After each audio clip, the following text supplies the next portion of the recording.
দেখো সকাল থেকে তো কোনো রকম টাইম পাইনি আজকে ভিডিও বানানোর। তো এই যে মাম্মাম এখন বসেছে, এখন কটা বাজে? 10:30, রাত 10:30 বাজে, আর এখন বসেছে আমার হাতে 10:30। যবে থেকে ও আমাকে নীল পালিশ বানানো ধরেছে তবে থেকে কিন্তু আমি আর নিজে হাতে নীল পালিশ খুব কম করি, মানে করি না বললেই চলে।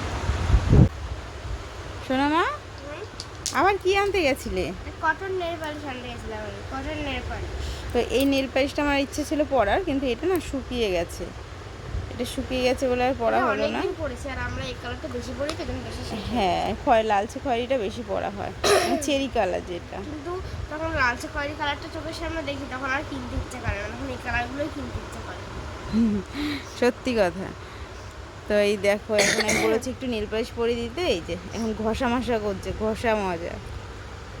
আর আমার তো প্রচণ্ড ঘুম পেয়ে গেছে, মানে আমি এখন কথাও বলতে পারছি না, সকাল থেকে আজকে একটুও টাইম পাইনি। তো চলো একটু দেখি আমার আমাকে কোন কালার নেল পালিশটা পরিয়ে দেয়। ডিজাইনও করে দেবো।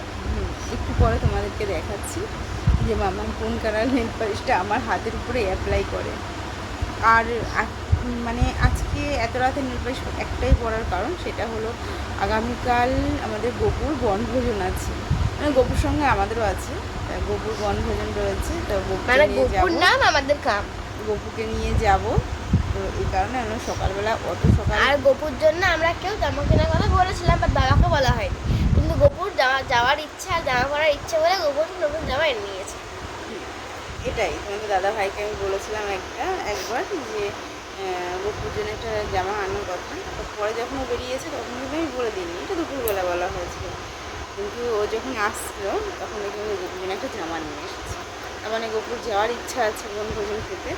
তো আগামীকাল সকালবেলা ওখানেই যাবো, সকালবেলা না একটু বেলাই হয়ে যাবে আমার বেরোতে বেরোতে, তো ওখানে যাবো। তো অত সকালবেলা মানে তাড়াহুড়ো করে সমস্ত সেরে আর নেল পালিশ করা হবে না, তো এই কারণে মামাকে বললাম একটু নেল পালিশ করে দিতে। তো এই দেখো আর এই নেল পালিশটা এত ভালো, এটা 1 বছর নেল পালিশটা, কিন্তু আমি নেল পালিশ 1 বছর হয়ে গেছে, আগের বছর শ্রাবণ মাসে কিনেছি।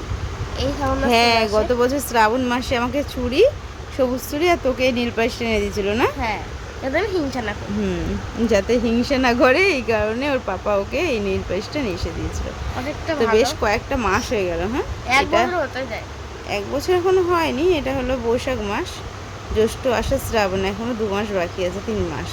হ্যাঁ 3 মাস বাকি আছে, তো ভালো এখনো রয়েছে কিন্তু বল। হ্যাঁ, অনেকটা আছে। সুন্দর। একটু শুকিয়ে যাচ্ছে, বাট তেল করে নিলে হয়ে যাবে। তো চলো একটু পরে দেখাচ্ছি ও কেমন পরিয়ে দিয়েছে। আমার থেকে শোনো, আমাকে শোনো।